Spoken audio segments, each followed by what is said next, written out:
ತಂದೆಯಾದ ದೇವರು ನಮಗೆ 7 ತಿಂಗಳು ಕಳೆದು ಒಂದು 8ನೇ ತಿಂಗಳು, ಒಂದು ಹೊಸ ತಿಂಗಳಲ್ಲಿ ದೇವರು ಕಾಲಿಡುವ ಹಾಗೆ ನಮಗೆ ಒಂದು ಹೊಸ ಕೃಪೆಯನ್ನು ಕೊಟ್ಟಿದ್ದಾರೆ. ಅದಕ್ಕಾಗಿ ನಾವು ದೇವರಿಗೆ ಸ್ತೋತ್ರ ಸಲ್ಲಿಸೋಣ. ಹಾಲೆಲೂಯ.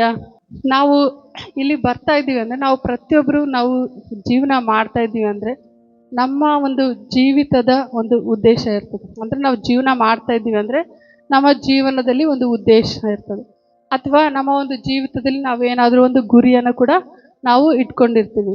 ಆದರೆ ನಾನು ಇಲ್ಲಿ ಹೇಳ್ತಾ ಇರೋದೇನೆಂದರೆ, ಪ್ರತಿಯೊಬ್ಬರ ಜೀವಿತದಲ್ಲಿ ಒಂದು ನಿರೀಕ್ಷೆ ಅನ್ನೋದು ಕೂಡ ಇವತ್ತು ಇರ್ತದೆ. ನಾನಿವತ್ತು ಏನು ಹೇಳೋಕ್ಕೆ ಹೊರಟಿದ್ದೀನಿ ಅಂದರೆ, ಒಂದು ನಿರೀಕ್ಷೆ ಕುರಿತಾಗಿ ಇವತ್ತು ನಾವು ಸತ್ಯವೇದದಲ್ಲಿ ನಾವು ಅಧ್ಯಯನ ಮಾಡಿಕೊಳ್ಳೋಣ. ನಿರೀಕ್ಷೆ ಅಂತಂದರೆ ಈಗ ಹೋಪ್ ಅಂತ ಕೂಡ ನಾವು ಹೇಳ್ಬೋದು, ಮತ್ತು ಎಕ್ಸ್ಪೆಕ್ಟೇಷನ್ ಅಂತ ಕೂಡ ನಾವು ಹೇಳ್ಬೋದು. ಅಂದರೆ ನಿರೀಕ್ಷೆ ಅಂತಂದರೆ ನಾವು ಅದನ್ನು ನಾವು ನಮ್ಮಿಂದನೇ ನಾವು ಹೊಂದಿಕೊಳ್ಳಾರ್ದಾಗೆ ಅದನ್ನು ಏನಂದರೆ ಬೇರೆಯವರಿಂದ ಅಪೇಕ್ಷಿಸುವಂಥದ್ದು. ಅಂದರೆ ನಮ್ಮಿಂದ ಅದು ಹೊಂದಿಕೊಳ್ಳೋಕ್ಕೆ ಸಾಧ್ಯವಾಗದೇ ಇರುವಂಥದ್ದನ್ನು ನಾವು ಬೇರೆಯವರಿಂದ ಹೊಂದಿಕೊಳ್ಳೋದಕ್ಕೆ ನಾವೇನಂತೀವಿ, ನಿರೀಕ್ಷೆ ಅಂತ ನಾವು ಅಂತೀವಿ. ಹಾಲೆಲೂಯ. ಜ್ಞಾನೋಕ್ತಿ 18ನೇ ಅಧ್ಯಾಯ 14ನೇ ವಚನ. ಆತ್ಮವು ವ್ಯಾಧಿಯನ್ನು ಸಹಿಸಬಲ್ಲದು, ಆತ್ಮವೇ ನೊಂದರೆ ಸಹಿಸುವವರು ಯಾರು? ಹಾಲೆಲೂಯ. ಇಲ್ಲಿ ವಾಕ್ಯ ಹೇಳ್ತದೆ, ಆತ್ಮವು ವ್ಯಾಧಿಯನ್ನು ಸಹಿಸಬಲ್ಲದು, ಆತ್ಮವೇ ನೊಂದರೆ ಸಹಿಸುವವರು ಯಾರು. ಅಂದರೆ ಇಲ್ಲಿ ಆತ್ಮಕ್ಕೆ ಒಂದು ಶಕ್ತಿ ಇದೆ ರೋಗವನ್ನು ತಡೆದುಕೊಳ್ಳಿಕ್ಕೆ. ನಾವು ವಾಕ್ಯದಲ್ಲಿ ನೋಡ್ತಾ ಇದ್ವಿ, ಆತ್ಮಕ್ಕೆ ಕೂಡ ಏನು, ಆತ್ಮವೇ ನೊಂದರೆ ಸಹಿಸುವವರು ಯಾರು ಅಂತ ವಾಕ್ಯದಲ್ಲಿದೆ. ಅಂದರೆ ಆತ್ಮಕ್ಕೂ ಕೂಡ ಏನಾಗ್ತದೆ, ನೋವಾಗ್ತದೆ. ಆತ್ಮಕ್ಕೂ ಕೂಡ ಅದು ಭಾವನೆಗಳಿದೆ. ಆತ್ಮ ಕೂಡ ಅದರಲ್ಲಿ, ಆ ಆತ್ಮಕ್ಕೆ ಜೀವ ಕೂಡ ಇದೆ. ಇದು ಒಬ್ಬ ವ್ಯಕ್ತಿ ಇಲ್ಲಿ ಇದ್ದಾರೆ ಅಂದರೆ ಆ ವ್ಯಕ್ತಿಗೆ, ಜೀವ ಇರೋ ವ್ಯಕ್ತಿಗೆ ಮಾತ್ರ ನೋವಾಗ್ತದೆ. ಈಗ ಒಂದು ಆ ವ್ಯಕ್ತಿಯಲ್ಲಿ ಜೀವನೇ ಇಲ್ಲ ಅಂದರೆ ನಾವು ಏನೇ ಮಾಡಿದ್ರೂ ಆತನಿಗೆ ನೋವು ಉಂಟಾಗ್ತದ? ಆಗಂಗಿಲ್ಲ. ಯಾಕೆಂದರೆ ಅವನಲ್ಲಿ ಜೀವ ಇಲ್ಲ. ಸೊ ಎಲ್ಲಿ ಜೀವ ಇರ್ತದೆ ಅಲ್ಲಿ ನೋವಾಗ್ತದೆ. ಇಲ್ಲಿ ವಾಕ್ಯ ಹೇಳ್ತದೆ, ಆತ್ಮವು ವ್ಯಾಧಿಯನ್ನು ಸಹಿಸಬಲ್ಲದು. ಅಂದರೆ ಆತ್ಮಕ್ಕೆ ಎಲ್ಲವನ್ನು ಒಂದು ತಾಳಿಕೊಳ್ಳುವಂಥ ಶಕ್ತಿ ಇದೆ. ಅಂದರೆ ವ್ಯಾಧಿ ಅಂತ ಇಲ್ಲಿ ನಾವು ನೋಡ್ತೀವಿ. ವ್ಯಾಧಿ ಅಂದರೆ ರೋಗ. ಈಗ ಮನುಷ್ಯನಿಗೆ ಎಲ್ಲ ಸಮಸ್ಯೆಗಳಿಗಿಂತ ಈ ಒಂದು ರೋಗ ಏನಾಗ್ತದೆ, ದೊಡ್ಡ ಸಮಸ್ಯೆ ಆಗಿ ಕಾಡ್ತದೆ. ಅಂದರೆ ಇಂಥ ಒಂದು ಸಮಸ್ಯೆನ ಈ ಆತ್ಮ ತಡ್ಕೊಳ್ಳುವಂಥ ಶಕ್ತಿ ಆತ್ಮಕ್ಕಿದೆ. ಅಂದರೆ ಇದಕ್ಕೆ ಬಿಟ್ಟು ಇನ್ನೆಲ್ಲ ಒಂದು ಸಮಸ್ಯೆ ಕೂಡ ಈ ಆತ್ಮಕ್ಕೆ ತಡೆದುಕೊಳ್ಳುವಂಥ ಶಕ್ತಿ ಇದೆ ಎಂಬುದಾಗಿ ಇದು ವಾಕ್ಯ ನಮಗೆ ತಿಳಿಸ್ಕೊಡ್ತದೆ. ಹಾಲೆಲೂಯ. ಆತ್ಮ ಯಾವಾಗ ಒಂದು ನಿಶಕ್ತಿ ಆಗ್ತದೆ ಅಂತಂದರೆ, ನಾವು ನಮ್ಮ ಆಲೋಚನೆಯಲ್ಲಿ ಹೋದಾಗ, ಅಥವಾ ಆತ್ಮ ಎಲ್ಲದಕ್ಕೂ ರೆಡಿ ಇರ್ತದೆ.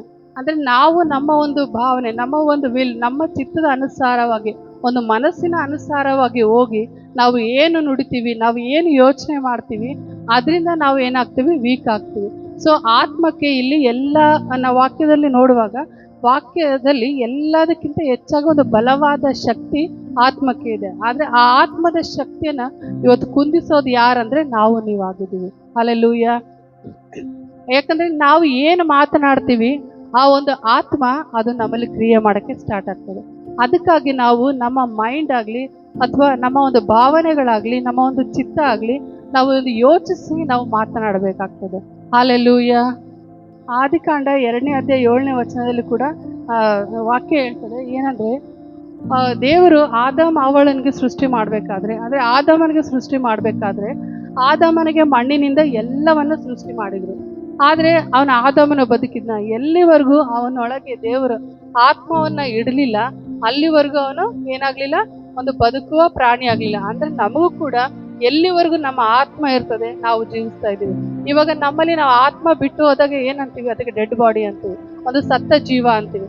ಅವನಲ್ಲಿ ಪ್ರಾಣ ಹೋಗಿದೆ ಅಂದರೆ ನಾವು ಅಂದರೆ ನಮ್ದು ಹಾರ್ಟ್ ಬೀಟ್ ನಿಂತು ಹೋಯ್ತು ಅಂದರೆ ಪ್ರಾಣ ಹೋಗಿರಂಗಿಲ್ಲ. ನಮ್ಮಲ್ಲಿ ಯಾವಾಗ ನಮ್ಮ ಆತ್ಮ ಬಿಟ್ಟೋಗಿರ್ತದೆ ಅವಾಗ ನಾವು ಸತ್ತಂತವರಾಗಿರ್ತೀವಿ. ಅದಕ್ಕೆ ಇಲ್ಲಿ ದೇವರು ಹೇಳ್ತಾರೆ, ಒಂದು ಆದಾಮನನ್ನು ಸೃಷ್ಟಿ ಮಾಡಿದಾಗ ಆದಾಮನು ಕೂಡ ಒಂದು ಸತ್ತವನಾಗಿದ್ದನು. ಯಾವಾಗ ಅವನಲ್ಲಿ ದೇವರು ತನ್ನ ಉಸಿರನ್ನು ಊದಿದನು, ಅವನೇನಾದರೂ ವಾಕ್ಯ ಹೇಳ್ತದೆ ಅವನು ಬದುಕುವ ಪ್ರಾಣಿ ಆದನು. ಅಂದರೆ ಅಲ್ಲಿ ಪ್ರಾಣಿ ಅಂತ ಬರುತ್ತೆ. ಸೊ ಪ್ರಾಣಿ ಅಲ್ಲ, ಅವ ಬದುಕುವ ಒಂದು ಮನುಷ್ಯನಾದನು ಎಂಬುದಾಗಿ ನಾವು ಹೇಳ್ತಾ ಇದ್ದೀವಿ. ಯಾಕೆಂದರೆ ನಾನು ಹೇಳಿದೆ ಆವಾಗಲೇ, ಒಂದು ನಿರೀಕ್ಷೆಯ ಒಂದು ಕುರಿತಾಗಿ ನಾವು ಇವತ್ತು ಅಧ್ಯಯನ ಮಾಡೋಣ ಅಂತ. ಪ್ರತಿಯೊಬ್ಬರು ಹೇಳಿ, ನನಗೊಂದು ನಿರೀಕ್ಷೆ ಇದೆ. ಗಟ್ಟಿಯಾಗಿ ಹೇಳಿ, ನನಗೊಂದು ನಿರೀಕ್ಷೆ ಇದೆ. ಇವತ್ತು ನಾವು ಪ್ರತಿ ಸಂಡೇ ನಾವು ಇಲ್ಲಿ ಬರ್ತಾ ಇದ್ದೀವಿ ಅಂದರೆ ಯಾರೂ ಸುಮ್ಮನೆ ಬರೋಂಗಿಲ್ಲ. ನಾವು ದೇವರಲ್ಲಿ ಒಂದು ಎಕ್ಸ್ಪೆಕ್ಟೇಷನ್ ಇಟ್ಕೊಂಡೇ ಬರ್ತೀವಿ, ಒಂದು ನಿರೀಕ್ಷೆಯನ್ನು ಕೂಡ ನಾವು ಇಟ್ಕೊಂಡು ಬರ್ತೀವಿ. ದೇವರಿಂದ ನಾವು ಏನಾದರೂ ಹೊಂದಿಕೊಳ್ತೀವಿ, ದೇವರಿಂದ ನಾವು ಏನಾದರೂ ಪಡೆದುಕೊಳ್ತೀವಿ ಅಂತ ತಾನೇ ನಾವು ಇಲ್ಲಿ ಬರ್ತೀವಿ. ನಾವು ಯಾರೆಲ್ಲ ಹಾಗೆ ಬರ್ತೀವ? ಇಲ್ಲ, ಒಂದು ಹೊಸ ನಿರೀಕ್ಷೆಯನ್ನು ಕೂಡ ನಾವು ಇಟ್ಕೊಂಡು ಬರ್ತೀವಿ. ಅದೇ ರೀತಿಯಾಗಲಿ ಬೈಬಲ್ನಲ್ಲಿ ಕೂಡ ಒಬ್ಬ ಸ್ತ್ರೀ ತನ್ನ ನಿರೀಕ್ಷೆನ ಇಟ್ಕೊಂಡಿರ್ತಾಳೆ. ಅವಳು ಯಾವ ರೀತಿ ಆ ಒಂದು ನಿರೀಕ್ಷೆಯನ್ನು ಹೊಂದಿಕೊಳ್ತಾಳೆ ಎಂಬುದಾಗಿ ನಾವು ವಾಕ್ಯದ ಮುಖಾಂತರವಾಗಿ ನಾವು ಅಧ್ಯಯನ ಮಾಡೋಣ. ಮಾರ್ಕನು ಬರೆದ ಸುವಾರ್ತೆ 5ನೇ ಅಧ್ಯಾಯ 25ರಿಂದ 29ನೇ ವಚನ ಓದುತ್ತೆ. ಆಗ 12 ವರ್ಷದಿಂದ ರಕ್ತ ಕುಸುಮ ರೋಗವಿದ್ದ ಒಬ್ಬ ಹೆಂಗಸು ಬಂದಳು. ಆಕೆಯು ಅನೇಕ ವೈದ್ಯರಿಂದ ಬಹು ಕಷ್ಟವನ್ನು ಅನುಭವಿಸಿ ಕೈಯಲ್ಲಿದ್ದದ್ದನ್ನೆಲ್ಲ ಕಳಕೊಂಡರೂ ರೋಗವು ಹೆಚ್ಚುತ್ತಾ ಬಂದದ್ದೇ ಹೊರತು ಮತ್ತೇನೂ ಪ್ರಯೋಜನ ಹೊಂದದಿಲ್ಲ. ಆ ಹೆಂಗಸು ಯೇಸುವಿನ ಸಮಾಚಾರವನ್ನು ಕೇಳಿ, ನಾನು ಆತನ ಉಡುಪನ್ನು ಮುಟ್ಟಿದರೆ ಸಾಕು, ನೆಟ್ಟಗಾಗುವೆನು ಎಂದು ಆಲೋಚಿಸಿ ಗುಂಪಿನಲ್ಲಿ ಹಿಂದಿನಿಂದ ಬಂದು ಆತನ ಉಡುಪನ್ನು ಮುಟ್ಟಿದಳು. ಮುಟ್ಟಿದ ಕೂಡಲೇ ಆಕೆಗೆ ರಕ್ತ ಹರಿಯುವುದು ನಿಂತು ಹೋದುದರಿಂದ ಆಕೆಯು ನನ್ನನ್ನು ಕಾಡಿದ ರೋಗವು ಹೋಗಿ ನನಗೆ ಗುಣವಾಯಿತು ಎಂದು ತನ್ನೊಳಗೆ ತಿಳ್ಕೊಂಡಳು. ಅಲ್ಲಿ ಒಬ್ಬ ಸ್ತ್ರೀಯನ್ನ ನೋಡ್ತೀವಿ. ಆ ಸ್ತ್ರೀ ರಕ್ತ ಕುಸುಮ ಒಂದು ರೋಗವಿದ್ದಂತ ಸ್ತ್ರೀ ಆಗಿರ್ತಾಳೆ. ಅವಳು, ನಾವು ವಾಕ್ಯವನ್ನು ನೋಡ್ತೀವಿ, ಅವಳಲ್ಲಿ ಆ ಒಂದು ರೋಗ ಇರ್ತದೆ. ಆ ರೋಗ ಏನಾಗಿರ್ತದೆ ಅಂತಂದ್ರೆ, ನಾವು ಯಾಜಕ ಕಾಂಡ 15ನೇ ಅಧ್ಯಾಯದಲ್ಲಿ ನಾವು ಓದುವಾಗ 15, 19 ಮತ್ತು 32ನೇ ವಚನದವರೆಗೂ ನೀವು ಮನೆಗೆ ಹೋಗಿ ಓದ್ರಿ. ಆ ಒಂದು ಹಳೆಯ ಒಂದು ಧಾರ್ಮಿಕತೆಯಲ್ಲಿ, ಇವಾಗ ನಾವೆಲ್ಲರೂ ಇಲ್ಲಿ ಸ್ತ್ರೀಯರಿದ್ದೀರಿ, ನಾನು ಇದ್ದೀನಿ, ನೀವು ಕೂಡ ಇದ್ದೀರಿ.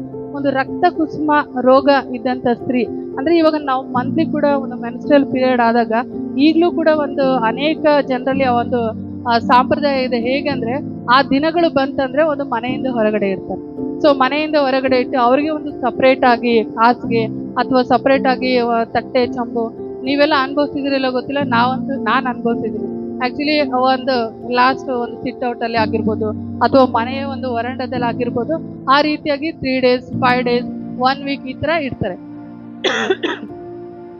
ಆ ಥರ ಒಂದು ರೋಗ ಇದ್ದಂಥ ಸ್ತ್ರೀ, ಇಲ್ಲಿ ವಾಕ್ಯ ನಾವು ನೋಡ್ತೀವಿ, ಆಕೆಯಲ್ಲಿ ಆ ರಕ್ತಸ್ರಾವ ಅದು ರೋಗ ಇತ್ತು ಎಂಬುದಾಗಿ. ಅಂದರೆ ನಮಗೆ ಇದು ಯಾರೇ ಒಬ್ಬ ಸ್ತ್ರೀ ಆಗಲಿ, ಅವಳು ತಾನೇ ಅದನ್ನು ಮಾಡಿಕೊಂಡಿಲ್ಲ, ಅದು ಯಾವುದೇ ಒಂದು ಕ್ರಿಯೆ ಆಗಿಲ್ಲ, ಅದು ದೇವರ ಒಂದು ಸೃಷ್ಟಿಯಾಗಿದೆ. ಹಾಲೆಲೂಯ. ಪ್ರತಿಯೊಬ್ಬರು ಎಷ್ಟೋ ಜನರು ಇದನ್ನ ಏನು ಮಾಡ್ತಾರೆ, ಒಂದು ಕೆಟ್ಟ ದೃಷ್ಟಿಯಿಂದ ನೋಡ್ತಾರೆ. ಅಂದರೆ ಆ ಒಂದು ಸ್ಥಿತಿಯಲ್ಲಿ ಇದ್ದಂಥ ಸ್ತ್ರೀಗೆ ಏನಾಗ್ತಾರೆ, ಅವಳು ಅಶುದ್ಧಳು ಎಂಬುದಾಗಿ ನೋಡ್ತಾಳೆ, ಅಪರಿಶುದ್ಧಳು ಎಂಬುದಾಗಿ ನೋಡ್ತಾರೆ. ಅವಳನ್ನು ಒಂದು ನೋಡುವಂಥ ದೃಷ್ಟಿನೇ ಕೂಡ ಅಲ್ಲಿ ಏನಾಗ್ತದೆ, ಚೇಂಜ್ ಆಗ್ತದೆ. ಆದರೆ ಆ ಒಂದು ರೋಗ ಇದ್ದಂಥ ಸ್ತ್ರೀ ನಾವಿಲ್ಲಿ ವಾಕ್ಯದಲ್ಲಿ ನೋಡ್ತೀವಿ,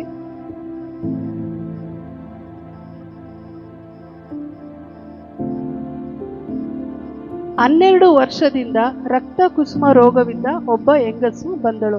ಅಂದರೆ ನಾವು ಇಲ್ಲಿ ಮಂತ್ಲಿ ನಾವು ಪೀರಿಯಡ್ ಅಂದರೆ ಮೆನ್ಸ್ಟ್ರಿಯಲ್ ಪೀರಿಯಡ್ ಬಂದಾಗ ನಾವು 3 days 5 days ಅಷ್ಟೇ ನಾವು ಹೊರಗಡೆ ಇರ್ತೀವಿ. ಆದರೆ ಅವಳು 12 ವರ್ಷದಿಂದ ಸಫರ್ ಆಗ್ತಾ ಇದ್ದಾಳೆ ಅಂಥ ಒಂದು ರೋಗದಿಂದ. ಅಂದರೆ ನಾವಿಲ್ಲಿ ಯೋಚನೆ ಮಾಡಬೇಕಾಗ್ತದೆ, ಅವಳು ಫಸ್ಟ್ ಆ ಒಂದು ಸ್ಥಿತಿಯಲ್ಲಿದ್ದಾಗ, ಅಂದರೆ 12 ವರ್ಷ ಆಗದೆ ಇರೋದಕ್ಕಿಂತ ಮುಂಚೆ ಮೊದಲನೇದಾಗಿ ಅವರ ಫ್ಯಾಮಿಲಿಯವರು ಅವಳನ್ನು ಹೊರಗಿಟ್ಟಿರ್ಬೋದು. ಅಂತಂದರೆ ನಾನು ಏನು ಹೇಳಕ್ಕೆ ಹೊರಟಿದ್ದೀನಿ ಅಂದರೆ, ಫ್ಯಾಮಿಲಿಯಿಂದ ಹೊರಗಿಟ್ಟಾಗ ನಾವು ಎಷ್ಟೋ ಒಂದು ಕಷ್ಟಗಳು ಬರಲಿ, ನಮಗೆ ಏನೇ ಒಂದು ಸ್ಥಿತಿ ಬರಲಿ, ನಮಗೆ ಒಂದು ಭರವಸೆ, ಒಂದು ಕಾನ್ಫಿಡೆಂಟ್, ಒಂದು ನಿರೀಕ್ಷೆ ಇರ್ತದೆ, ನಮ್ಮ ಫ್ಯಾಮಿಲಿ ನಮಗೆ ಸಹಾಯಕ್ಕೆ ಬರ್ತದೆ ಎಂಬುದಾಗಿ. ಹಾಲೆಲೂಯ. ಆದರೆ ಈ ಒಂದು ಸ್ತ್ರೀಯಲ್ಲಿ ನಾವು ನೋಡುವಾಗ 12 ವರ್ಷದಿಂದ ಆ ಒಂದು ರೋಗ ಅವಳಲ್ಲಿ ಇತ್ತು. ಆಗ ಅವಳು ಸ್ಟಾರ್ಟಿಂಗ್ ಒಂದು ಕುಟುಂಬದ ಒಂದು ನಿರೀಕ್ಷೆಯನ್ನು ಅವಳು ಅಲ್ಲಿ ಕಳ್ಕೊಳ್ಳುವಳಾಗಿದ್ದಾಳೆ. ಅಂತಂದರೆ ಆ ಕುಟುಂಬದಿಂದ ಹೊರಗೆ ಹಾಕಲ್ಪಡ್ತಾರೆ. ಅದು 12 ವರ್ಷ ಅಂತಂದರೆ ಅದು ಕಂಟಿನ್ಯೂ ಆಗಿ ಅರಿಯುವುದರಿಂದ ನಾವು ಯಾಜಕ ಕಾಂಡ ಹೇಳಿದ್ನಲ್ಲ 15ನೇ ಅಧ್ಯಾಯ 19ನೇ ವಚನ ಮತ್ತು 32 ತನಕ ನೀವು ಓದಿದಾಗ ಅಲ್ಲಿ ಪಾಳೆಯದ ಹೊರಗೆ ಅಂತ ಕೂಡ ಮೆನ್ಷನ್ ಆಗಿದೆ. ಅಂದರೆ ಆ ಮನೆಯಿಂದ ಮಾತ್ರ ಅಲ್ಲ, ಆ ಸ್ತ್ರೀಗೆ ಆ ಒಂದು ಊರಿನಿಂದನೇ ಹೊರಗೆ ಇಡ್ತಾರೆ ಅಂಥ ಒಂದು ರೋಗ ಇದ್ದಂಥ ಸ್ತ್ರೀಗೆ. ಅಂದರೆ ಆ ಕಾಲದಲ್ಲಿ ಆ ಒಬ್ಬ ಸ್ತ್ರೀಯನ್ನ ನೋಡುವಂಥ ರೀತಿ ಆ ರೀತಿ ಇತ್ತು. ಕ್ಷಣಗಳ ದೃಷ್ಟಿಯಲ್ಲಿ ಏನೋ ಒಂದು ಕೆಟ್ಟ ದೃಷ್ಟಿಯಲ್ಲಿ ಅವಳು ಅಶುದ್ಧಳು, ಅವಳನ್ನು ಮುಟ್ಟಿದ್ರೆ ನಾವು ಅಶುದ್ಧರಾಗ್ತೀವಿ ಅನ್ನೋ ಒಂದು ಭಾವನೆಯಿಂದ ಅವಳಿಗೆ ಏನು ಮಾಡಿದ್ರು, ಸ್ಟಾರ್ಟಿಂಗ್ ಕುಟುಂಬದಿಂದ ಹೊರಗಡೆ ಇಟ್ಟರು, ನಂತರ ಪಾಳೆಯದಿಂದ ಹೊರಗೆ ಇಟ್ಟರು. ಪಾಳೆಯದಿಂದ ಅಂತಂದರೆ ಊರಿನ ಜನರಿಂದ. ಹಾಲೆಲೂಯ. ಊರಿನ ಜನರಿನ ಅಂದ್ರೆ ಅವಳ ಒಂದು ಸ್ಥಿತಿ ಹೇಗಾಗಿರ್ಬೇಕು. ಸ್ಟಾರ್ಟಿಂಗು ಅವಳ ಕುಟುಂಬವನ್ನ ಅವಳು ಕಳ್ಕೊಂಡಾಗ ಅಂದ್ರೆ ಕುಟುಂಬದ ಮೇಲೆ ಇದ್ದಂತ ಒಂದು ನಿರೀಕ್ಷೆನ ಅವಳು ಕಳ್ಕೊತಾಳೆ. ನೆಕ್ಸ್ಟ್ ಅವಳು ಊರಲ್ಲಿ ಇದ್ದಂತ ಪ್ರತಿಯೊಬ್ಬ ಜನರು ಅವಳನ್ನು ಹೀಯಾಳಿಸುವಾಗ ಯಾರು ಕೂಡ ಒಂದು ಕುಟುಂಬದವರಾಗಿರ್ಬೋದು ಅಥವಾ ಊರಿನವರಾಗಿರ್ಬೋದು ಯಾರು ಕೂಡ ಅವಳ ಪರ ಇಲ್ಲ. ಅಂದ್ರೆ ಅವಳನ್ನ ನೋಡುವಂತ ದೃಷ್ಟಿನೇ ಆ ಊರಿನಲ್ಲಿ ಫುಲ್ ಚೇಂಜ್ ಆಗಿರ್ತದೆ. ಅಂದ್ರೆ ಈ ಒಂದು ಕುಟುಂಬದವರಾಗಿರ್ಬೋದು, ಈ ಒಂದು ಊರಿನವರಾಗಿರ್ಬೋದು ನನ್ನ ಕಷ್ಟಕ್ಕೆ ಆಗ್ತಾರೆ ಅನ್ನೋ ಒಂದು ನಿರೀಕ್ಷೆ ಏನಿರ್ತದೆ, ಆ ಒಂದು ನಿರೀಕ್ಷೆನ ಕೂಡ ಅಲ್ಲಿ ಕೂಡ ಅವಳು ಕಳ್ಕೊತಾಳೆ. ಅಂತಂದ್ರೆ ಕುಟುಂಬದ ನಿರೀಕ್ಷೆ ಕೂಡ ಅವಳು ಕಳ್ಕೊಳ್ಳೋಳಾಗಿದ್ದಾಳೆ.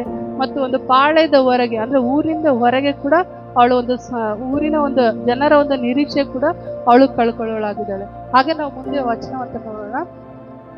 ಆಕೆಯು ಅನೇಕ ವೈದ್ಯರಿಂದ ಬಹು ಕಷ್ಟವನ್ನು ಅನುಭವಿಸಿ ಕೈಯಲ್ಲಿದ್ದದ್ದನ್ನೆಲ್ಲ ಕಳಕೊಂಡರೂ ರೋಗವು ಹೆಚ್ಚುತ್ತಾ ಬಂದದೆ ಹೊರತು ಮತ್ತೇನು ಪ್ರಯೋಜನವನ್ನು ಹೊಂದಿರಲಿಲ್ಲ. ಅಂದ್ರೆ ಇಲ್ಲಿ ನಾವು ನೋಡ್ತೀವಿ. ಅದೇ ರೀತಿಯಾಗಿ ಲೂಕ 8ನೇ ಅಧ್ಯಾಯ 44ನೇ ವಚನದಲ್ಲಿ ನಾವು ನೋಡುವಂತರಾಗೋಣ. ಲೂಕ 8:44. ಆಕೆಯು ಒಬ್ಬರಿಂದಲೂ ಗುಣ ಹೊಂದಲಾರದೆ ಇದ್ದಳು. ಸಾಕು, ಹಲ್ಲೆಲೂಯಾ. ಇಲ್ಲಿ ವಾಕ್ಯ ಹೇಳ್ತದೆ, ಆಕೆಯು ಒಬ್ಬರಿಂದಲೂ ಗುಣ ಹೊಂದಲಾರದೆ ಇದ್ದಳು ಎಂಬುದಾಗಿ ಇಲ್ಲಿ ವಾಕ್ಯ ಹೇಳ್ತದೆ. ಅಂದ್ರೆ ಅವಳು ಒಂದು ವೈದ್ಯರಂತ ಹೇಳುವಾಗ ಒಂದು ಸಮಾಜದ ಒಂದು ನಿರೀಕ್ಷೆ, ಅಂದ್ರೆ ಆ ವೈದ್ಯರು ಆಗ್ಬೋದು, ಈ ವೈದ್ಯರು ಆಗ್ಬೋದು. ಅಂದ್ರೆ 12 ವರ್ಷದಿಂದ ಆ ಸ್ತ್ರೀಗೆ ಆ ರೋಗ ಇದ್ದಂತ ಆ ರಕ್ತ ಕುಸುಮ ರೋಗ ಇದ್ದಂತ ಸ್ತ್ರೀ 12 ವರ್ಷದಿಂದ ಎಷ್ಟು ಡಾಕ್ಟರ್ ಬಳಿ ಅವರು ಹೋಗಿರ್ಬೋದು. ಅವಳು ಎಷ್ಟು ಅಂತ ಒಂದು ಸ್ಥಿತಿ ಅಂದ್ರೆ ನಾವು ಆಕ್ಚುಲಿ ನಮ್ಮ ಪ್ರತಿಯೊಬ್ಬ ಸ್ತ್ರೀಯರಿಗೆ ಅದು ಗೊತ್ತು. ಅಂತ ಒಂದು ಸ್ಥಿತಿಯಲ್ಲಿ ಕೂಡ ಯಾರು ಹೊರಗೆ ಹೋಗಕ್ಕೆ ಇಷ್ಟಪಡಲ್ಲ ಅಥವಾ ಒಂದು ಫಂಕ್ಷನ್ಗೆ ಹೋಗಕ್ಕೆ ಇಷ್ಟಪಡಲ್ಲ. ನಮ್ಗೇನೋ ಒಂದು ಮಾಡೋ ಮನಸ್ಸೇ ಇರಂಗಿಲ್ಲ. ಅಂತ ಒಂದು ಸ್ಥಿತಿನಲ್ಲಿ ಅಂತ ಒಂದು ಸ್ತ್ರೀ ಇವತ್ತು ಅವಳು ಡಾಕ್ಟರ್ಗಳ ಬಳಿಗೆ ಹೋಗ್ತಾ ಇದ್ದಾಳೆ. ಅಂದ್ರೆ 12 ವರ್ಷದಿಂದ ಅವಳು ಎಷ್ಟೆಲ್ಲ ಡಾಕ್ಟರ್ ಬಳಿಗೆ ಹೋಗಿರ್ಬೋದು. ಮತ್ತೆ ಅವಳು ಒಬ್ಬ ಡಾಕ್ಟ್ರು ಕೂಡ ವಾಕ್ಯ ಹೇಳ್ತದೆ ಗುಣ ಹೊಂದದೇ ಇದ್ದಳು. ಅಂದ್ರೆ ಒಬ್ಬ ಡಾಕ್ಟ್ರು ಕೂಡ ಆ ಒಂದು ರೋಗನ ವಾಸಿ ಮಾಡದೆ ಅವಳು ಅಂತ ಒಂದು ಸ್ಥಿತಿನಲ್ಲಿ ಇದ್ದಳು. ಅಂದ್ರೆ ಅದರ ಅರ್ಥ ಅವಳು ನಂಬಿರುವಂತ ಏನು ಡಾಕ್ಟ್ರು ಅಂತಂದ್ರೆ ಆ ಸಮಾಜದಿಂದ ಕೂಡ ಅವಳು ಕೈ ಬಿಡಲ್ಪಟ್ಟಳು ಎಂಬುದಾಗಿ. Hallelujah, hallelujah. ಒಂದು ಅಂತ ವ್ಯಾಧಿ ಇದ್ದಂತ ಒಬ್ಬ ಸ್ತ್ರೀ ಅವಳ ನಿರೀಕ್ಷೆ ಇತ್ತು. ಹೌದು, ಈ ಡಾಕ್ಟರ್ ಅಲ್ಲ ಈ ಡಾಕ್ಟರ್, ಈ ಡಾಕ್ಟರ್ ಅಲ್ಲ ಈ ಡಾಕ್ಟರ್ ಅಂತ ಒಂದು ಸಮಯದಲ್ಲಿ ಈಗ ಯಾರಾದ್ರೂ ಏನಾದ್ರೂ ಬಂದು ಹೇಳಿದ್ರೆ ಇಲ್ಲ ಆ ಡಾಕ್ಟರ್ ಚೆನ್ನಾಗಿದ್ದಾರೆ ನೋಡ್ರಿ ಅಂತಂದ್ರೆ ನಮ್ಗೆ ಎಂತ ಒಂದು ಖುಷಿ ಆಗ್ತದೆ, ಎಂತ ಒಂದು ಸಮಾಧಾನ ಆಗ್ತದೆ. ಹೌದಪ್ಪ, ಈ ಡಾಕ್ಟರ್ ಇಲ್ಲಾಂದ್ರೆ ಈ ಡಾಕ್ಟರ್, ಈ ಸಿಸ್ಟರ್ ಹೇಳಿದ್ದಾರೆ, ಈ ಬ್ರದರ್ ಹೇಳಿದ್ದಾರೆ, ಅಲ್ಲಿ ಹೋಗಿ ತೋರಿಸಿದ್ರೆ ನಮ್ಗೆ ಕಡಿಮೆ ಆಗ್ಬೋದೇನೋ ಅಂತ ಒಂದು ಮನೋಭಾವನೆ ಬರ್ತದೆ, ಒಂದು ಆಸೆ ಬರ್ತದೆ. ಆಸೆ ಇಲ್ಲದಂತ ಒಂದು ಸ್ಥಿತಿನಲ್ಲೂ ಆ ರೀತಿಯಾಗಿ ಹೇಳುವಾಗ ಏನಾಗ್ತದೆ, ನಮ್ಮಲ್ಲಿ ಆಸೆ ಉಟ್ಕೊಳ್ತದೆ.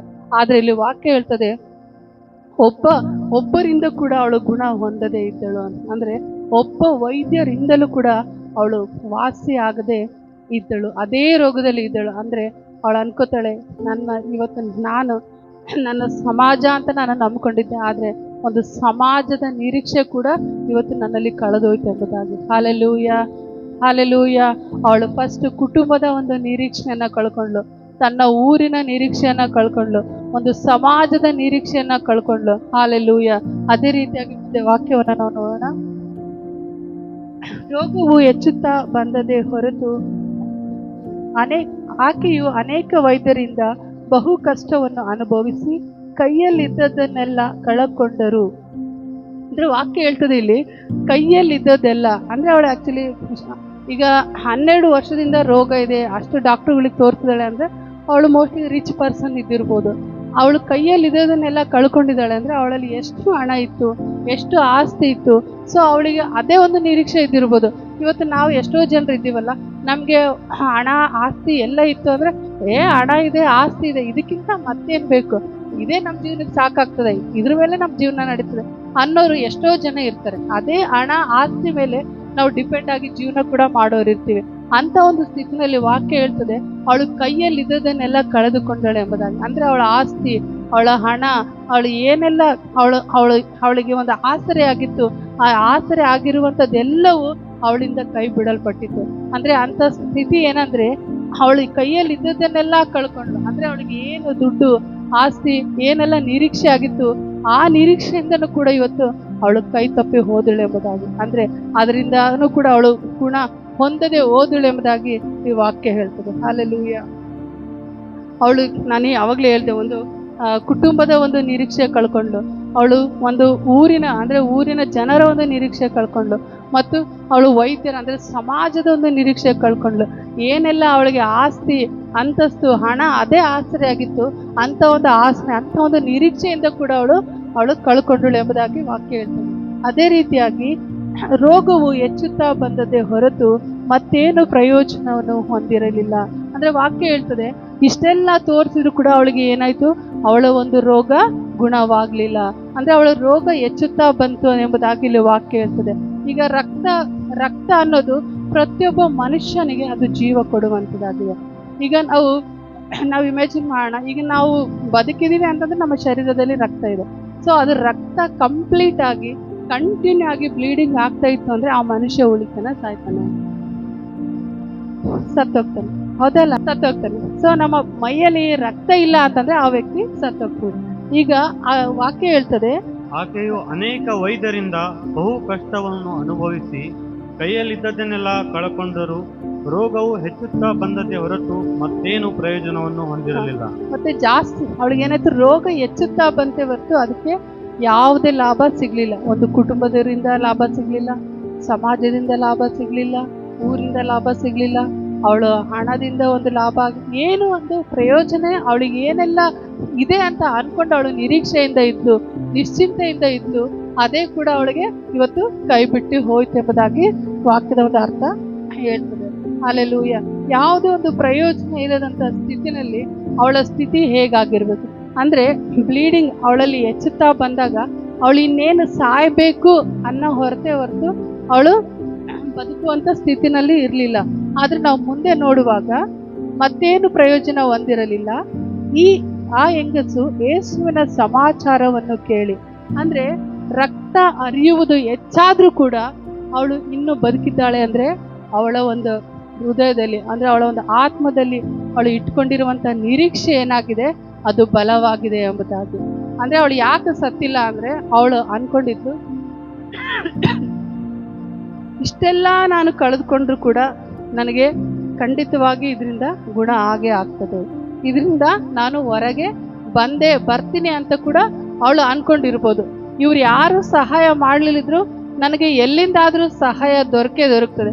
ಒಂದು ವೇಳೆ ಅವಳು ಯೇಸು ಸ್ವಾಮಿ ಬಗ್ಗೆ ಗೊತ್ತಿಲ್ಲದೆ ಇರ್ಬೋದು, ಆದ್ರೂ ಕೂಡ ಅವಳು ಅನ್ಕೊಂಡಿರ್ಬೋದು ನನಗೆ ದೇವರಿಂದ ಕೂಡ ಸಹಾಯ ಸಿಗ್ತದೆ ಎಂಬುದಾಗಿ. ಹಲ್ಲೆಲೂಯಾ. ಅಂತ ಒಂದು ಸ್ಥಿತಿನಲ್ಲಿ ಅವಳು ಹಾದು ಹೋಗ್ತಾ ಇರ್ಬೇಕಾದ್ರೆ ಆ ಹೆಂಗಸು ಯೇಸುವಿನ ಸಮಾಚಾರವನ್ನು ಕೇಳಿ, ಅವಳು ಯೇಸುವಿನ ಸಮಾಚಾರವನ್ನ ಕೇಳ್ತಾಳೆ. ಕೇಳಿ ನಾನು ಆತನ ಉಡುಪನ್ನು ಮುಟ್ಟಿದರೆ ಸಾಕು, ನೆಟ್ಟಗಾಗುವೆನು ಎಂದು ಆಲೋಚಿಸಿ. ಅಂದ್ರೆ ಅವಳು ಯೇಸುವಿನ ಸಮಾಚಾರ ಕೇಳಿದ ತಕ್ಷಣನೇ ಅವಳು ಅನ್ಕೋತಾಳ, ನಾನು ಆ ಉಡುಪನ್ನ ಮುಟ್ಟಿಬಿಟ್ರೆ ಸಾಕು ನಾನು ಗುಣವಾಗ್ತೀನಿ ಅಂತ. ಇಲ್ಲ ಅಲ್ಲ. ಯಾಕೆಂದ್ರೆ ಇವಾಗ ನಾವೇ ಕೂಡ ನಾವು ಯೇಸು ಸ್ವಾಮಿನ ನಂಬಬೇಕಂದ್ರೆ ಒಂದೇ ಸರಿ ಯಾರಾದ್ರೂ ಹೇಳಿದ ತಕ್ಷಣ ನಾವು ಬಂದಿದೀವ? ಇಲ್ಲ. ನಾವು ಪದೇ ಯಾವಾಗ ನಮಗೆ ನಂಬಿಕೆ ಬರ್ತದೆ ಅಂದ್ರೆ ಪದೇ ನಾವು ಯೇಸು ಸ್ವಾಮಿಯ ಬಗ್ಗೆ ಕೇಳಿದಾಗ ಯೇಸು ಸ್ವಾಮಿಯ ಮೇಲೆ ಒಂದು ನಂಬಿಕೆನ ಬರ್ತದೆ, ಅಥವಾ ಆತನು ಮಾಡಿದಂಥ ಕಾರ್ಯಗಳನ್ನು ನೋಡಿದಾಗ ನಮಗೆ ಯೇಸುವಿನ ಮೇಲೆ ನಂಬಿಕೆ ಬರ್ತದೆ. ಅದೇ ರೀತಿಯಾಗಿ ಈ ಸ್ತ್ರೀ ಕೂಡ ಅವಳು ಯೇಸುವಿನ ಸಮಾಚಾರವನ್ನ ಕೇಳಿದಳು ಎಂಬುದಾಗಿ ಇಲ್ಲಿ ವಾಕ್ಯ ಹೇಳ್ತದೆ.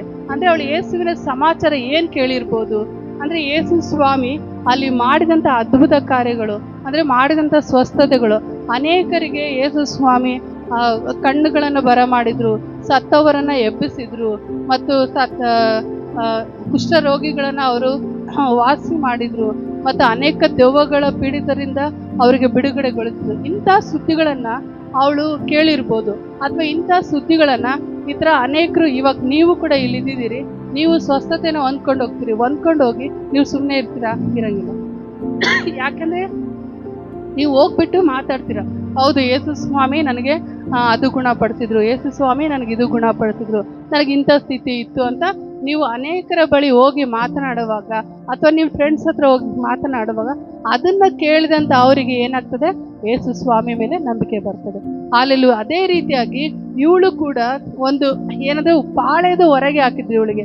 ಅಂದ್ರೆ ಮನೆಯಲ್ಲಿ ಸೇರಿಸಿಲ್ಲ, ಸಮಾಜದಲ್ಲಿ ಸೇರಿಸಿಲ್ಲ, ಒಂದು ಊರಿನಲ್ಲಿ ಸೇರಿಸಿಲ್ಲ, ಅಂದ್ರೆ ಅವಳಿಗೆ ಒಂದು ದಿಕ್ಕೆ ಇಲ್ಲದ ರೀತಿಯಲ್ಲಿ ಅವಳಿಗೆ ಮಾಡಿದ್ರು. ಅಂತ ಒಂದು ಸ್ಥಿತಿಯಲ್ಲಿ ಹಿಂಗೆ ಹಾದಿಯಲ್ಲಿ ಹೋಗ್ಬೇಕಾದ್ರೆ, ಬೀದಿಯಲ್ಲಿ ಹೋಗ್ಬೇಕಾದ್ರೆ ಯಾರಾದ್ರೂ ಯೇಸು ಸ್ವಾಮಿಯ ಬಗ್ಗೆ ಅವಳಿಗೆ ಸಮಾಚಾರವನ್ನ ತಿಳಿಸಿರ್ಬೋದು ಅಥವಾ ಸಮಾಚಾರವನ್ನ ಕೇಳಿರ್ಬೋದು. ಆ ರೀತಿ ಅವಳು ಕೇಳಿದಾಗ ಅವಳಲ್ಲಿ ಆ ಒಂದು ನಿರೀಕ್ಷೆ ಏನು ಇಟ್ಕೊಂಡಿರ್ತಾಳೆ, ಇದರಿಂದ ನಾನು ಒಂದು ಸಹಾಯವನ್ನು ಹೊಂದಿತೀನಿ, ಇದರಿಂದ ನಾನು ಹೊರಗಡೆ ಬರ್ತೀನಿ ಅನ್ನೋ ಒಂದು ನಿರೀಕ್ಷೆಗೆ ಏನಾಗ್ತದೆ ಅಂದರೆ, ಅವಳು ಆ ಒಂದು ಕುಸುಮ ರೋಗ ಸ್ತ್ರೀ ಸತ್ತವಳಾಗಿದ್ದು ಯಾವಾಗ ಯೇಸು ಸ್ವಾಮಿಯ ಒಂದು ಸಮಾಚಾರವನ್ನು ಕೇಳ್ತಾಳೆ, ಅವಳ ನಿರೀಕ್ಷೆಗೆ ಅಲ್ಲಿ ಜೀವ ಬರ್ತದೆ. Hallelujah, hallelujah. ಅವಳು ಅನ್ಕೋತಾಳೆ, ಆತನ ಉಡುಪನ್ನು ಮುಟ್ಟಿದರೆ ಸಾಕು, ನೆಟ್ಟಗಾಗುವೆನು ಎಂದು ಆಲೋಚಿಸಿ. ಅಂದರೆ ಅವಳು ಅನ್ಕೋತಾಳೆ, ಅಷ್ಟೊಂದು ಜನರ ಹಿಂದೆ ಯೇಸು ಸ್ವಾಮಿ ಬರ್ತಾ ಇದ್ದಾರೆ. ಯೇಸು ಸ್ವಾಮಿಯಲ್ಲಿ ನಾವು ನೋಡ್ತಾವಿ, ಮತ್ತಾಯ ಬರೆದ ಸುವಾರ್ತೆ, ಮಾರ್ಕನ ಬರೆದ ಸುವಾರ್ತೆ, ಮತ್ತು ಯೋಹನ ಬರೆದ ಸುವಾರ್ತೆ, ಲೂಕನ ಬರೆದ ಸುವಾರ್ತೆಯಲ್ಲಿ ನಾವು ನೋಡುವಾಗ ಅನೇಕರಿಗೆ ಯೇಸು ಸ್ವಾಮಿ ಮಾತಾಡ್ತಾ ಗುಣಪಡಿಸಿದ್ದಾರೆ, ಅಥವಾ ಮುಟ್ಟುತ್ತಾ ಗುಣಪಡಿಸಿದ್ದಾರೆ, ಅಥವಾ ಅವರು ನೋಡುವ ಒಂದು ದೃಷ್ಟಿಯಿಂದ ಕೂಡ ಅವರು ಗುಣಪಡಿಸಿದ್ದಾರೆ. ಆದರೆ ನಾವು ಎಲ್ಲೂ ಅವರ ಬಟ್ಟೆ ಮುಟ್ಟಿದ ತಕ್ಷಣ ಗುಣ ಆಗ್ತಿದೆ ಅನ್ನೋದು, ಗುಣಪಡಿಸಿದ್ದಾರೆ ಅಂತ ನಾವು ನೋಡಿಲ್ಲ. ಆದರೆ ಇವಳೇ ಅನ್ಕೋತಾ ಇದ್ದಾಳೆ, ನಾನು ಆತನ ಉಡುಪನ್ನು ಮುಟ್ಟಿದರೆ ಸಾಕು, ನಾನು ನೆಟ್ಟಗಾಗುವೇನು ಅಂತೇಳಿ. ಅವಾಗ ನನಗೆ ಡೌಟ್ ಆಯಿತು. ನಾನು ಈ ವಾಕ್ಯ ಧ್ಯಾನ ಮಾಡಬೇಕಾದ್ರೆ ದೇವ್ರಿಗೆ ಕೇಳಿದೆ, ಪವಿತ್ರಾತ್ಮನೇ, ಏನಪ್ಪ ಇದು, ನೀನು ನಾನು ವಾಕ್ಯ ಎಲ್ಲೆಲ್ಲಿ ಅದ್ಭುತ ಮಾಡಿದಾರೆ ದೇವರು, ಅದೆಲ್ಲ ನಾನು ನೋಡ್ತಾ ಇದ್ದೀನಿ, ಯಾರಾದರೂ ಮೋಸ್ಟ್ಲಿ ಬಟ್ಟೆಯಿಂದ ಬಿಡುಗಡೆ ಮಾಡಿದಾರೋ ಏನೋ, ಸ್ವಸ್ಥತೆ ಮಾಡಿದ್ದಾರೇನೋ ಅಂತ. ಆದರೆ ಇವಳು ಯಾಕೆ ಈ ರೀತಿ ಅಂದ್ಕೊಳ್ಳಂತ ನನಗೊಂದು ಥಾಟ್ ಬಂತು. ಅವಾಗ ನಾನು ದೇವರಿಗೆ ಕೇಳಿದೆ, ದೇವರೇ, ಯಾಕೆ ನಿನ್ನ ಪಾದ ಮುಟ್ಬೋದಿತ್ತಲ್ಲ, ಅಂಥ ಒಂದು ಜನರ ಮಧ್ಯದಲ್ಲಿ ಅವಳು ಸಂಧಿಯಿಂದ ಬಂದು ದೇವ್ರ ಪಾದ ಮುಟ್ಬೋದಿತ್ತು, ಆದರೆ ಯಾಕೆ ಅವಳು ನಿನ್ನ ಉಡುಪನ್ನು ಮುಟ್ಟಬೇಕು ಅಂತ ಅಂದ್ಕೊಂಡ್ಲು ಅಂತ ನಾನು ಪವಿತ್ರಾತ್ಮನಿಗೆ ಕೇಳ್ಕೋಬೇಕಾದ್ರೆ, ಪವಿತ್ರಾತ್ಮ ನನಗೆ ಅದು ವಾಕ್ಯ ಕೊಟ್ಟು ಯೋಹನ ಬರೆದ ಸುವಾರ್ತೆ 1ನೇ ಅಧ್ಯಾಯ 32ನೇ ವಚನ ಓದುತ್ತೆ. ಇದಲ್ಲದೆ ಯೋಹಾನನು ಸಾಕ್ಷಿ ಕೊಟ್ಟು ಹೇಳಿದನೆಂದರೆ, ದೇವರಾತ್ಮವು ಪಾರಿವಾಳದಂತೆ ಆಕಾಶದಿಂದ ಇಳಿಯುವುದನ್ನು ನೋಡಿದೆನು, ಅದು ಆತನ ಮೇಲೆ ನೆಲೆಗೊಂಡಿತ್ತು. ಆಮೇನ್, ಹಲ್ಲೆಲೂಯಾ.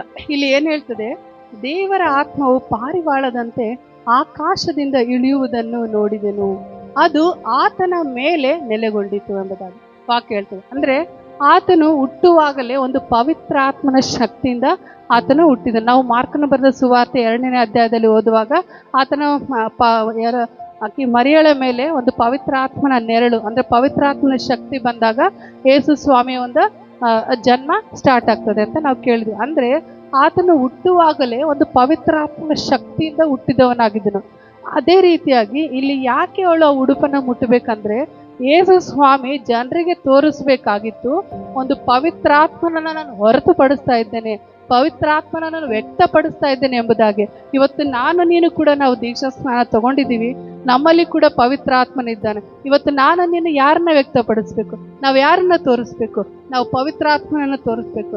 ನಮ್ಮಲ್ಲಿ ಯಾರು ಕಾಣ್ಬೇಕಂದ್ರೆ ಪವಿತ್ರಾತ್ಮನನ್ನ ನೋಡ್ಬೇಕು, ಅಂದ್ರೆ ಪವಿತ್ರಾತ್ಮನ ನಮ್ಮಲ್ಲಿ ಕಂಡು ಬರಬೇಕೆಂಬುದಾಗಿ ಇಲ್ಲಿ ವಾಕ್ಯ ಸೂಚಿಸ್ತದೆ. ಅದೇ ರೀತಿಯಾಗಿ ಯೇಸು ಸ್ವಾಮಿ ಪವಿತ್ರಾತ್ಮನ ಶಕ್ತಿಯಿಂದ ಆತನು ಹುಟ್ಟಿದ್ರು ಕೂಡ ಆತನು ಪವಿತ್ರಾತ್ಮನನ್ನ ಹೊರತುಪಡಿಸ್ತಾ ಇದ್ದಾನೆ. ಅಂದ್ರೆ ಒಂದು ಪವಿತ್ರಾತ್ಮನ ಶಕ್ತಿ ಜನಗಳಿಗೆ ತೋರಿಸ್ಬೇಕಾಗಿತ್ತು ಆತನು. ಅದಕ್ಕಾಗಿ ಒಂದು ಪರಿಶುದ್ಧಾತ್ಮನ ಆತನ ಮೇಲೆ ನೆಲೆಗೊಂಡಿತ್ತು. ಅಂದ್ರೆ ಆತನ ಒಳಗೆ ಆಲ್ರೆಡಿ ಇತ್ತು, ಆತನ ಮೇಲೆ ಬಂದಾಗ ಆತನ ಬಟ್ಟೆಯಲ್ಲೂ ಕೂಡ ಅಂತ ಒಂದು ಸ್ವಸ್ಥತೆಯ ಶಕ್ತಿ ಬಂತು. ಹಾಲೆಲೂಯ. ಇದಕ್ಕಾಗಿ ಜೋರಾಗಿ ಚಪ್ಪಾಳೆ ಹೊಡೆಯೋಣ. Hallelujah, hallelujah. Thank you lord, thank you lord.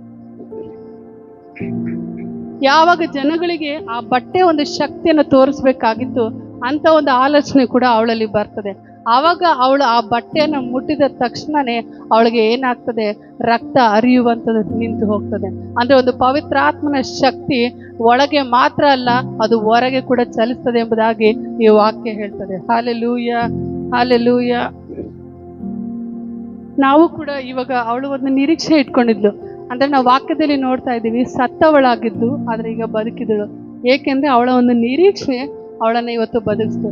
ಇಲ್ಲಿ ನಾವು ಕೂಡ ಎಷ್ಟೋ ಜನರು ಬಂದಿದ್ದೀವಿ, ಇವತ್ತು ಯೇಸು ಸ್ವಾಮಿಯನ್ನ ಕಂಡ್ಕೊಂಡಿದ್ದೀವಿ, ಆದ್ರೆ ನಮಗೂ ಕೂಡ ನಿರೀಕ್ಷೆ ಇದೆ. ಅದು ಯಾವ ನಿರೀಕ್ಷೆ ಇದೆ? ಮಾತಾಡ್ರಿ. ನಾವು ಯಾವ ಒಂದು ನಿರೀಕ್ಷೆ ಇಟ್ಕೊಂಡು ನಾವು ಯೇಸು ಸ್ವಾಮಿನ ಹಿಂಬಾಲಿಸ್ತಾ ಇದ್ದೀವಿ? ಹಲ್ಲೆಲೂಯ. ಹೇಳ್ರಿ, ಬೇಗ ಬೇಗ ನನ್ನ ಕ್ವಶನ್ಗೆ ಆನ್ಸರ್ ಹೇಳ್ಬೇಕು. ಯಾಕೆ ಹಿಂಬಾಲಿಸ್ತಾ ಇದ್ದೀವಿ? ನಮಗೂ ಒಂದು ಇವಾಗ ಬದುಕ್ತಾ ಇದ್ದೀವಿ, ನಮಗೊಂದು ಸಾವು ಅಂತ ಇದೆ. ಸೊ ಸತ್ತ ಮೇಲೆ ನಾವು ಏನನ್ನ ಹೊಂದಲಿಕ್ಕೆ ನಾವು ನಿರೀಕ್ಷೆ ಇಟ್ಕೊಂಡಿದ್ದೀವಿ, ನಿತ್ಯ ಜೀವವನ್ನು ಹೊಂದಬೇಕನ್ನೋ ನಿರೀಕ್ಷೆ ನಾವು ಇಟ್ಕೊಂಡಿದ್ದೀವಿ. ಆ ನಿತ್ಯ ಜೀವ ಹೇಗೆ ಸಿಗ್ತದೆ ಅನ್ನೋದು ನೋಡೋಣ.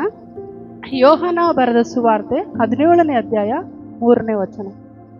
ಒಬ್ಬನೇ ಸತ್ಯ ದೇವರಾಗಿರುವ ನಿನ್ನನ್ನು ನೀನು ಕಳುಹಿಸಿಕೊಟ್ಟ ಯೇಸು ಕ್ರಿಸ್ತನನ್ನು ತಿಳಿಯುವುದೇ ನಿತ್ಯ ಜೀವವು. ಇಲ್ಲಿ ವಾಕ್ಯ ಹೇಳ್ತದೆ, ಒಬ್ಬನೇ ಸತ್ಯ ದೇವರಾಗಿರುವ ನಿನ್ನನ್ನು ನೀನು ಕಳುಹಿಸಿಕೊಟ್ಟ ಯೇಸು ಕ್ರಿಸ್ತನನ್ನು ತಿಳಿಯುವುದೇ. ಅಂದ್ರೆ ಸತ್ಯ ದೇವರಾಗಿರುವ ತಂದೆಯಾದ ದೇವರನ್ನು ಮತ್ತು ಯೇಸು ಕ್ರಿಸ್ತನನ್ನು ನಾವು ತಿಳಿದುಕೊಳ್ಳುವುದೇ ಇಲ್ಲಿ ನಿತ್ಯ ಜೀವ. ಅಂದ್ರೆ ತಂದೆಯಾದ ದೇವರು ಯೇಸುವಿನಲ್ಲಿದ್ದಾನೆ ಮತ್ತೆ ಯೇಸು ಕೂಡ ತಂದೆಯಲ್ಲಿದ್ದಾನೆ ಎಂಬುದಾಗಿ ಈ ವಾಕ್ಯದ ಅರ್ಥ. ನಾವು ಯೇಸು ಸ್ವಾಮಿಯನ್ನು ತಿಳಿದುಕೊಳ್ಳುವಾಗ ನಮಗೆ ಏನು ಸಿಗ್ತದೆ? ನಿತ್ಯ ಜೀವ ಸಿಗ್ತದೆ. ಈಗ ಯೇಸು ಸ್ವಾಮಿ ಎಲ್ಲಿದ್ದಾರೆ? ಯೇಸು ಸ್ವಾಮಿ ನಮ್ಮೊಳಗಿದ್ದಾರೆ. ಅದು ನಮಗೆ ಸಹಾಯಕ್ಕೆ ನಡೆಸ್ಕೊಂಡು ಹೋಗ್ಲಿಕ್ಕೆ. ಸೊ ನಾವು ಯೇಸು ಸ್ವಾಮಿನ ತಿಳ್ಕೊಬೇಕಂದ್ರೆ ನಾವು ಹೇಗೆ ತಿಳ್ಕೊಬೇಕು? ವಾಕ್ಯ ಓದ್ಬೇಕು. ಪವಿತ್ರಾತ್ಮನ ನಮಗೆ ಸಹಾಯ ಮಾಡ್ತಾರೆ. ಈ ವಾಕ್ಯಗಳನ್ನು ಓದುವಾಗ ಯೇಸುವಿನ ಬಗ್ಗೆ ತಿಳಿಸ್ತಾರೆ. ಅಂದ್ರೆ ಯೇಸು ಸ್ವಾಮಿ ಏನಾಗಿದ್ದಾರೆ ಅಂದ್ರೆ, ನಾವು ಯೋಹಾನ ಬರೆದ ಸುವಾರ್ತೆ 1ನೇ ಅಧ್ಯಾಯ 1ನೇ ವಚನದಲ್ಲಿ ನೋಡ್ತೀವಿ. ಯೇಸು ಸ್ವಾಮಿ ಯಾರಾಗಿದ್ದಾರೆ ಅಂದ್ರೆ, ಯೇಸು ಸ್ವಾಮಿ ವಾಕ್ಯ ಆಗಿದ್ದಾರೆ ಎಂಬುದಾಗಿ. ಅಂದ್ರೆ ನಾವು ಯೇಸು ಸ್ವಾಮಿನ ಈ ವಾಕ್ಯದ ಮುಖಾಂತರ ತಿಳಿದುಕೊಳ್ಳುವಾಗ ನಾವು ನಿತ್ಯ ಜೀವನ ಹೊಂದುತ್ತೀವಿ. ಈ ವಾಕ್ಯವನ್ನು ತಿಳ್ಕೊಂಡ್ರೆ ಸಾಕಾ? ಈ ವಾಕ್ಯವನ್ನು ತಿಳ್ಕೊಂಡ್ರೆ ಸಾಕಾ? ಇಲ್ಲ ಅಲ್ಲ. ನೆಕ್ಸ್ಟ್ ವಾಕ್ಯ ನೋಡೋಣ. ಮತ್ತಾಯ 7ನೇ ಅಧ್ಯಾಯ 21-23ರವರೆಗೆ. ನನ್ನನ್ನು ಸ್ವಾಮಿ ಸ್ವಾಮಿ ಅನ್ನುವರೆಲ್ಲರೂ ಪರಲೋಕ ರಾಜ್ಯದಲ್ಲಿ ಸೇರುವರೆಂದು ನೆನೆಸಬೇಡಿರಿ. ಪರಲೋಕದಲ್ಲಿರುವ ನನ್ನ ತಂದೆಯ ಚಿತ್ತದಂತೆ ನಡೆಯುವವನೇ ಪರಲೋಕ ರಾಜ್ಯಕ್ಕೆ ಸೇರುವವನು. ಸ್ವಾಮಿ ಸ್ವಾಮಿ, ನಿನ್ನ ಹೆಸರಿನ ಮೇಲೆ ನಾವು ಬೋಧನೆ ಹೇಳಲಿಲ್ಲವೇ? ನಿನ್ನ ಹೆಸರಿನ ಮೇಲೆ ದೆವ್ವಗಳು ಬಿಡಿಸಲಿಲ್ಲವೇ? ನಿನ್ನ ಹೆಸರಿನ ಮೇಲೆ ಅನೇಕ ಮಹತ್ ಕಾರ್ಯಗಳನ್ನು ಮಾಡಲಿಲ್ಲವೇ ಎಂದು ಆ ದಿನದಲ್ಲಿ ಎಷ್ಟೋ ಜನರು ನನಗೆ ಹೇಳುವವರು. ಆಗ ನಾನು ಅವರಿಗೆ, ನಾನೆಂದು ನಿಮ್ಮ ಗುರುತು ಕಾಣೆನು. ಧರ್ಮವನ್ನು ಮೀರಿ ನಡೆಯುವವರೇ, ನನ್ನಿಂದ ತೊಲಗಿ ಹೋಗಿರಿ ಎಂದು ಎಲ್ಲರ ಮುಂದೆ ಹೇಳಿಬಿಡುವೆನು. Amen, hallelujah. ಈಗ ಯೇಸು ಸ್ವಾಮಿ ವಾಕ್ಯವಾಗಿದ್ದಾರೆ. ಸೊ ನಾವು ನಿತ್ಯ ಜೀವ ತಿಳ್ಕೊಬೇಕಂದ್ರೆ ನಾವು ವಾಕ್ಯನ ತಿಳ್ಕೊಬೇಕು. ಬರೀ ವಾಕ್ಯವನ್ನು ತಿಳ್ಕೊಂಡ್ರೆ ಅಷ್ಟು ಮಾತ್ರ ಸಾಲಲ್ಲ. ಇಲ್ಲಿ ವಾಕ್ಯ ಹೇಳ್ತದೆ ಯಾರೆಲ್ಲ ಅಂದರೆ, ನೋಡ್ರಿ, ಇವತ್ತು ನಾನು ಇಲ್ಲಿ ನಿಂತು ಪ್ರಚನ ಮಾಡಿರ್ಬೋದು, ಅಥವಾ ಅನೇಕ ಜನರಿಗೆ ಪ್ರೊಫೆಷನ್ ಮಾಡಿರ್ಬೋದು, ಅನೇಕ ಜನರಿಗೆ ಬಿಡುಗಡೆ ಮಾಡಿರ್ಬೋದು. ನನ್ನಾಗಿ ಎಷ್ಟೋ ಸೇವಕರು ಕೂಡ ಇದ್ದಾರೆ, ಅವರೆಲ್ಲ ದೆವ್ವಗಳನ್ನು ಬಿಡಿಸಿರ್ಬೋದು. ವಾಕ್ಯ ಹೇಳ್ತದೆ ಮಹತ್ ಕಾರ್ಯಗಳನ್ನು ಮಾಡಿರ್ಬೋದು, ಬೋಧನೆಗಳನ್ನ ಮಾಡಿರ್ಬೋದು. ಆದರೆ ದೇವರ ವಾಕ್ಯ ಹೇಳ್ತದೆ, ಧರ್ಮವನ್ನು ಮೀರಿ ನಡೆಯುವವರೇ ನನ್ನಿಂದ ತೊಲಗಿ ಹೋಗಿರಿ ಅಂತಂದ್ರೆ ಅರ್ಥ. ಇಲ್ಲಿ ಅವ್ರು ಹೇಳ್ತಾ ಇದ್ದಾರೆ, ಪರಲೋಕದಲ್ಲಿರುವ ನನ್ನ ತಂದೆಯ ಚಿತ್ತದಂತೆ ನಡೆಯುವವನೇ ಪರಲೋಕ ರಾಜ್ಯಕ್ಕೆ ಸೇರುವನು ಎಂಬುದಾಗಿ. ಅಂದ್ರೆ ನಾವು ನಿತ್ಯ ಜೀವ ಅಂದ್ರೆ ಪರಲೋಕಕ್ಕೆ ನಾವು ಸೇರ್ಬೇಕಂದ್ರೆ ನಾವು ಏನ್ ಮಾಡ್ಬೇಕಂದ್ರೆ ತಂದೆಯ ಚಿತ್ತದಂತೆ ನಾವು ನಡಿಬೇಕು. ತಂದೆಯ ಚಿತ್ತ ಅಂದ್ರೆ ಯಾವ್ದಂದ್ರೆ, ತಂದೆ ಕಳಿಸಿಕೊಟ್ಟಂತ ಯೇಸು ಸ್ವಾಮಿಯ ಒಂದು ಚಿತ್ತ. ಅಂದ್ರೆ ಆತನ ಚಿತ್ತ ನಾವು ಹೇಗೆ ತಿಳ್ಕೊಬೋದಂದ್ರೆ, ನಾನು ಅವಾಗಲೇ ಹೇಳಿದೆ, ವಾಕ್ಯದ ಮುಖಾಂತರವಾಗಿ. ವಾಕ್ಯದ ಮುಖಾಂತರವಾಗಿ ಬರೀ ತಿಳಿದುಕೊಂಡ್ರೆ ಸಾರಲ್ಲ, ಆ ವಾಕ್ಯಗಳನ್ನು ನಮ್ಮ ಜೀವಿತದಲ್ಲಿ ನಾವು ಅಳವಡಿಸಿಕೊಂಡು ನಡಿಬೇಕು. ಅಂದ್ರೆ ಮಾತ್ರ ನಮಗೆ ಪರಲೋಕದಲ್ಲಿ ಸ್ಥಾನ ಇದೆ ಎಂಬುದಾಗಿ ಇಲ್ಲಿ ತಂದೆಯಾದ ದೇವರು ವಾಕ್ಯದ ಮುಖಾಂತರವಾಗಿ ತಿಳಿಸ್ತಾ ಇದ್ದಾರೆ. ಹಲ್ಲೆಲೂಯಾ. ಎಷ್ಟೋ ಜನರು ಸೇವೆ ಮಾಡಿರ್ಬೋದು, ಒಳ್ಳೊಳ್ಳೆ ಬೋಧನೆಗಳು ಮಾಡಿರ್ಬೋದು, ಒಳ್ಳೊಳ್ಳೆ ಮಿರಕಲ್ಸ್ಗಳು ಮಾಡಿರ್ಬೋದು. ಆದರೆ ನಾವು ವಾಕ್ಯ ಹೇಳ್ತದೆ ಯೇಸು ಸ್ವಾಮಿ ಪರಲೋಕದ ಬಾಗಿಲಾಗಿದ್ದಾರಂತೆ. ನಾವು ಸತ್ತ ನಂತರ ಪರಲೋಕದಲ್ಲಿ ಎಂಟ್ರಿ ಆದಾಗ ಯೇಸು ಸ್ವಾಮಿ ನಾವು ವಾಕ್ಯದ ಅನುಸಾರವಾಗಿ ನಾವು ನಡೆದಿಲ್ಲ ಅಂದರೆ ನಮಗೆ ಪರಲೋಕದಲ್ಲಿ ಎಂಟ್ರಿನೇ ಇಲ್ಲ. ನಾವು ಇಲ್ಲಿ ಗಂಭೀರವಾಗಿ ನಾವು ವಿಚಾರಿಸಬೇಕಾಗ್ತದೆ, ನಮ್ಮ ಜೀವಿತವನ್ನು ನಾವು ಎದ್ರ ಮೇಲೆ ಕಟ್ಕೊಳ್ತಾ ಇದ್ದೀವಿ. ಇವತ್ತು ನಮ್ಮ ನಿರೀಕ್ಷೆ ಯಾವ್ದ್ರ ಮೇಲಿದೆ ಅಂತೇಳಿ, ನಾವು ಲೋಕದ ರೀತಿಯಲ್ಲಿ ಲೋಕದಲ್ಲಿ ಇರುವಂಥ ಆಸೆಗಳ ಮೇಲೆ, ಇಚ್ಛೆಗಳ ಮೇಲೆ, ಅದ್ರ ಮೇಲೆ ನಾವು ನಿರೀಕ್ಷಿಸ್ಕೊಂಡು ನಾವು ಜೀವನ ಮಾಡ್ತಾ ಇದ್ದೀವ, ಅಥವಾ ಪರಲೋಕದಲ್ಲಿ ನಾವು ಹೋಗ್ಬೇಕಂದ್ರೆ ಆತನು ಕಳಿಸಿಕೊಂಡಂಥ ಯೇಸು ಕ್ರಿಸ್ತನನ್ನು ಅಂದರೆ ಆತನಲ್ಲಿರುವಂಥ ವಾಕ್ಯಗಳನ್ನು ನಾವು ಅನುಸರಿಸಿ ನಡೀತಾ ಇದ್ದೀವ ಅಂತೇಳಿ ನಾವು ತಿಳಿದುಕೊಳ್ಬೇಕು. ಒಂದು ವೇಳೆ ಇಲ್ಲಿ ಯೇಸು ಸ್ವಾಮಿ ಹೇಳ್ತಾ ಇದ್ದಾರೆ, ಅದು ವಾಕ್ಯದ ಅನುಸಾರವಾಗಿ ನಾವು ನಡೆದುಕೊಂಡಿಲ್ಲ ಅಂದರೆ ನಮಗೆ ಪರಲೋಕದಲ್ಲಿ ಸ್ಥಳ ಇಲ್ಲ. ಅಂದರೆ ನೀನು ಎಷ್ಟೇ ಪ್ರಾರ್ಥನೆ ಮಾಡು, ನೀನು ಎಷ್ಟೇ ಉಪವಾಸ ಇರು, ದೇವರಿಗಾಗಿ ನೀನು ಏನೇ ಕೆಲಸ ಮಾಡಿದ್ರೆ ಏನಾಗ್ತದೆ, ಅದೆಲ್ಲ ವ್ಯರ್ಥ. ಆದರೆ ದೇವರು ಒಂದೇ ತೋರಿಸ್ತಾ ಇದ್ದಾರೆ, ದೇವರ ಚಿತ್ತದಂತೆ ಅನುಸರಿಸುವವನೇ. ಅಂದರೆ ನಾವು ಯಾವಾಗ ಆ ವಾಕ್ಯವನ್ನು ಮೀರಿ ನಡಿತೀವಿ ಅದು ದೇವರಿಗೆ ಎಂದೂ ಇಷ್ಟ ಆಗಲ್ಲ. ಆದರೆ ಪ್ರಿಯರೇ, ನಾವೊಂದು ಮಾತು ಹೇಳ್ತೀನಿ, ಪವಿತ್ರಾತ್ಮನು ಎಷ್ಟೋ ಸಾರಿ ನಮಗೆ ಆತನ ಬೋಧನೆ ಮಾಡ್ತಾನೆ. ಆತನು ಹೇಳುವಾಗ ನಾವು ಅದಕ್ಕೆ ವಿಧೇಯರಾಗಬೇಕು. ಆತನು ಒಂದು ಸಾರಿ ಅಲ್ಲ, ನೀವು ವಿಧೇಯರಾಗೋ ತನಕ ಪದೇ ಪದೇ ಪದೇ ಆತ ಎಚ್ಚರಿಸ್ತಾ ಇರ್ತಾನೆ.